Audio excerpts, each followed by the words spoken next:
Relative scope of Article 14, 15, and 16. Article 40 lays down the rule of equality in the widest term, while Article 15 prohibits discrimination on the grounds specified therein, but covering the entire range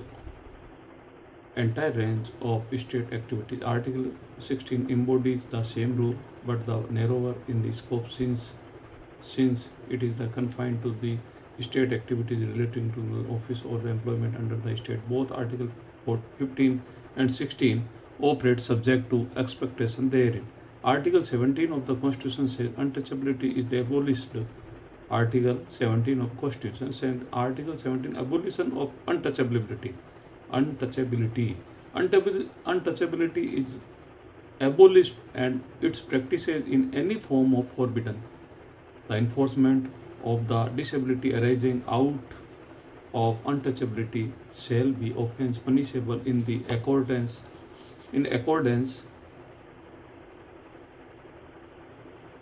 the vision of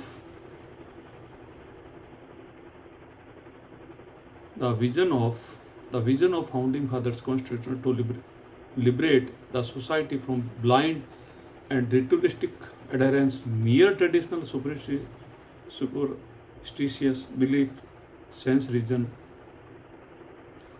or rational basis has found the expression in form of the Article 17. It is the absolutely imperative to abolish the caste system as expedite, expeditiously as possible for the smooth functioning of rule of law and democracy in our country. Parliament is authorized to make a law prescribing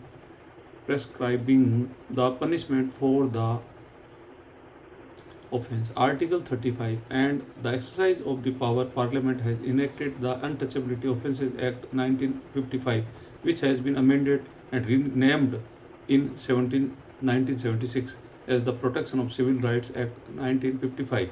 The words untouchability has not, however, been defined either in the Constitution or in the above act.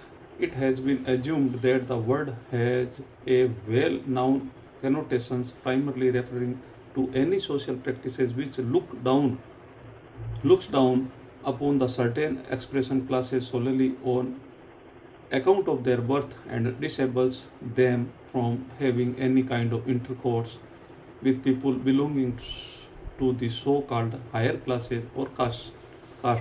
The act of declares certain acts as offences when done on the ground of untouchability and prescribed the punishment therefore. Refusing admission to any person to public institution such as the hospital, dispensary, educational institute, preventing any person from worshipping or offering prayers in any places of public worship, subjecting any person to any disability with regard of access to any shop, public restaurant, hotel, public entertainment, or with regard to use of any reservoir, tap, or other sources of water, road, cremation ground, or any other places where the services are rendered to the public.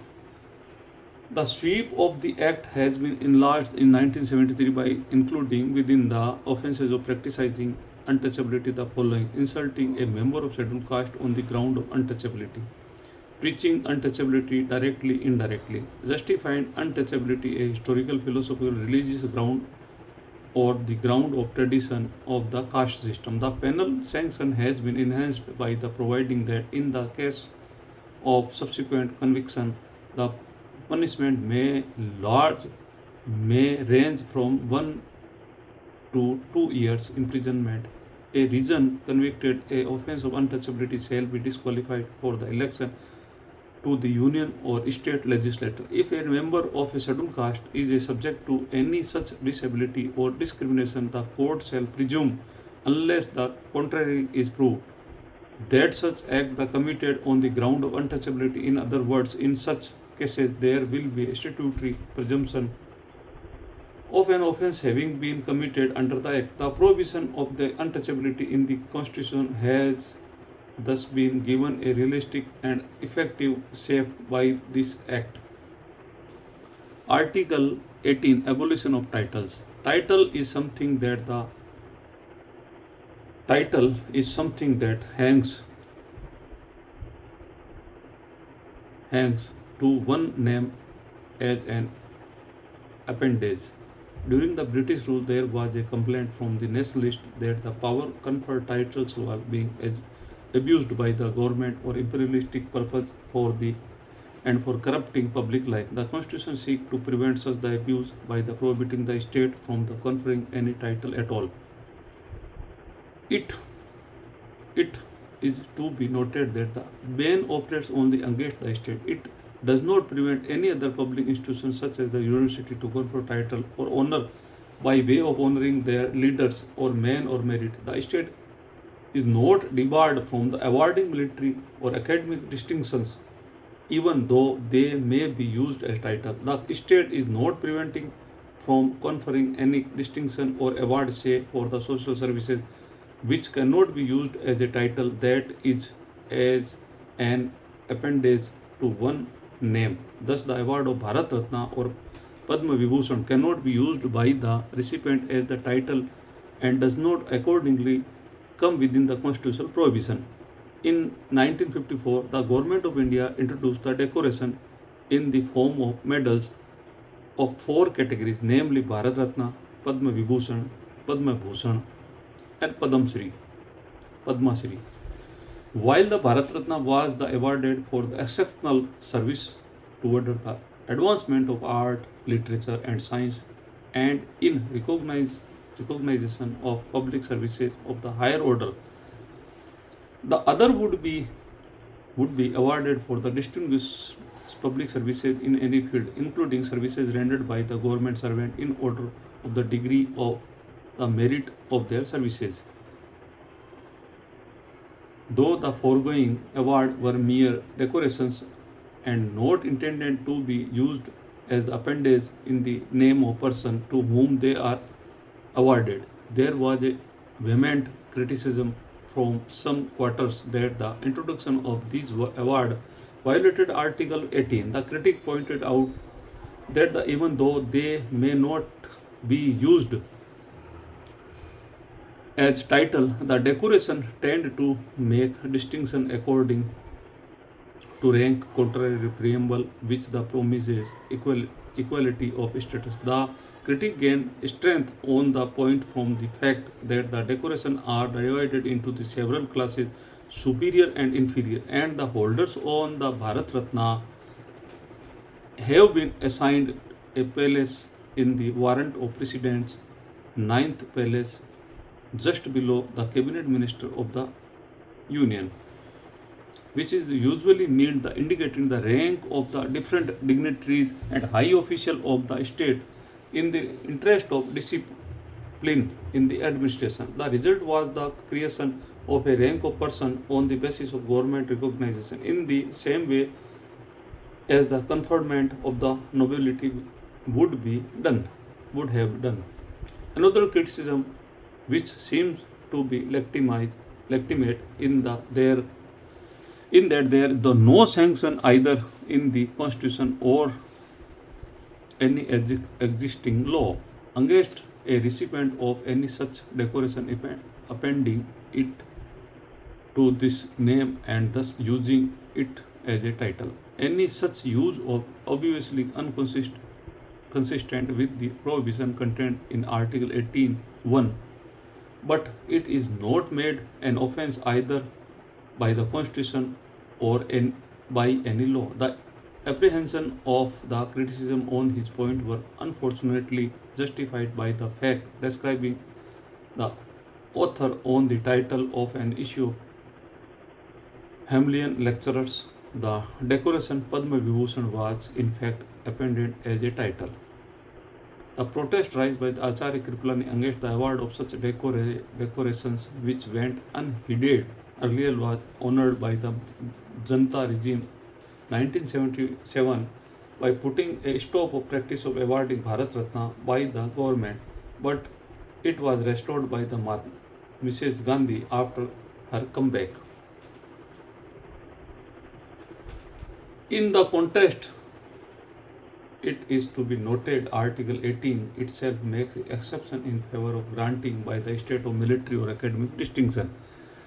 The matter was taken into court and Supreme Court has now held that non-military awards by way of recognition of merits of extraordinary work, the Padma Award, are no title of nobility and hence do not violate Article 14 or 18, provided they are not used as title or prefix or suffix into the name of the awardee.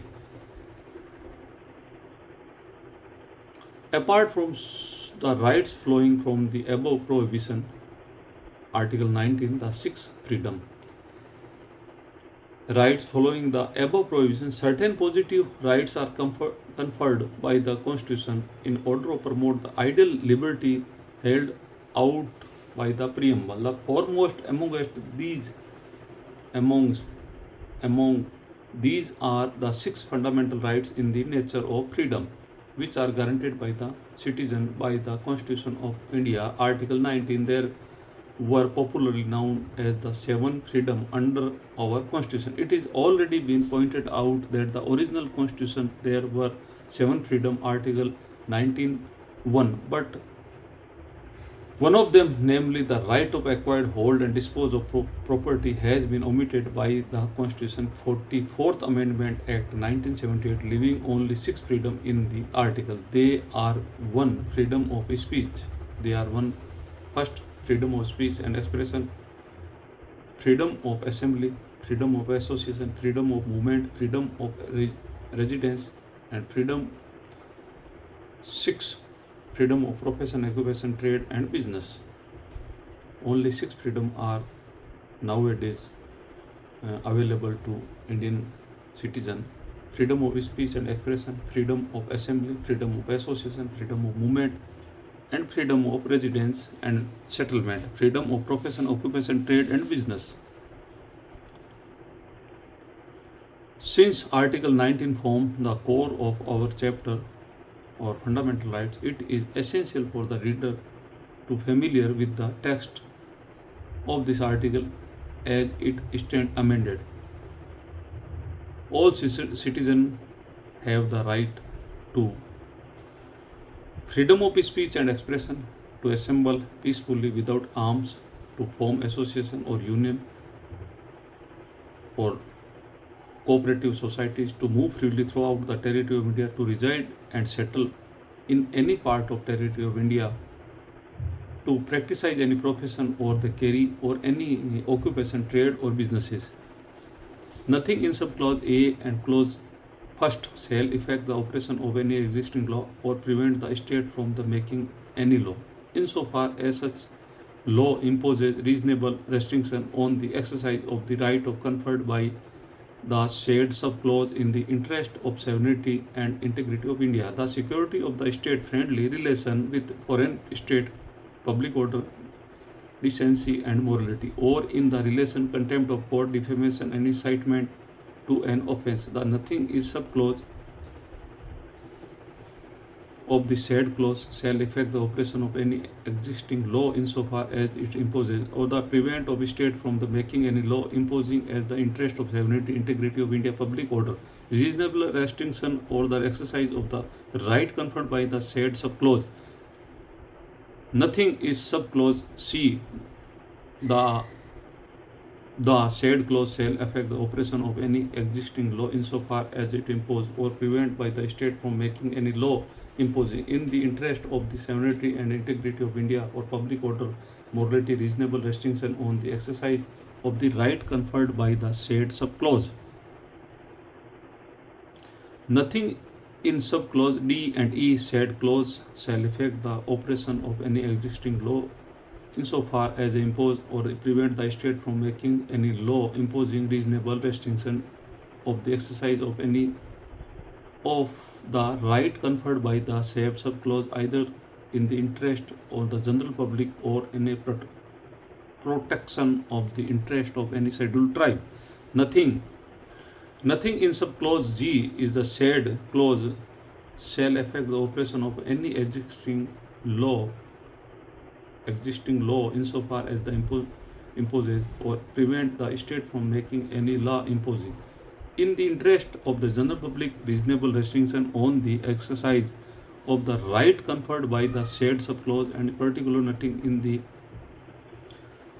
said subclause shall affect the operation or any existing law insofar as relate to or prevent the state from making any law relating to the professional or technical qualification necessary for practicing any profession or carrying or any occupation, trade and business. The carrying on the state or by corporation owned by controlled by the state or any trade, business, industries and services, whether to the exclusion complete or partial of the citizen or otherwise. The freedom of speech is the matrix, the indispensable condition of nearly every other form of freedom. It is the wellspring of civilization, and without it, liberty of thought would be shrivel, public deficiency and morality in the outside of the purview of the protection of free speech and expressions. Thus, a balance should be maintained between the freedom of speech, expression, and public decency and morality. The state is duty bound to ensure the prevalence of the condition in which of these freedom can be exercised. Even though the constitutional freedom of speech expression is not the absolute, it can be subjected to reasonable restriction on the grounds such as the decency and morality. Flying the national flag is a symbol of expression coming within the preview of the Article 19(1)(a). A voter speech or expression in case of the election would be include casting a vote. That is to say, a voters speak out the expression by the casting vote. Right to information, it is an integral part of the freedom of expression. Particularly, a voter right to know antecedents, assets of the candidate contesting election. Right to speech implies the right of silence. It is imply freedom not to listen and not to be forced to listen. The dignity of the courts and the people of faith administration must not be tarnished because the biased and unverified reporting. In order to avoid such as the biased reporting, one must be carefully to verify the fact and do some research on the subject being reported before a publication is brought out. Giving off a call the Bandh and its enforcement by any association or organization or political party would be illegal and unconstitutional. The citizen has a fundamental right under the Article 19(1)(c) to become a member of a voluntary association or a cooperative society. His right to govern by the provision of statute. So, the right to become the continue being a member of society is a statutory right. Mere membership or a band organization will make a person criminal unless the resort or violence or the incites people to violence or create public disorder by the violence of incitement to the violence. No citizen can claim to have trade in noxious or dangerous good, hence the intoxicating liquor being the noxious material. No citizen can claim any inherent right to privilege to sell intoxicated liquor by retail. Education used to be charity or philanthropy is a good old time. Gradually it become an occupation. The establishment and running of an educational institution where a large number of persons are employed as a teacher or administrative staff or an activity is carried on, the result is imparting of knowledge to the student must necessarily to be regarded as an occupation even if there is no element of profit generation. All citizens have the right to establish and administrative educational institution under Article 19(1)(g), and the minorities have special right Article 30. Thank you.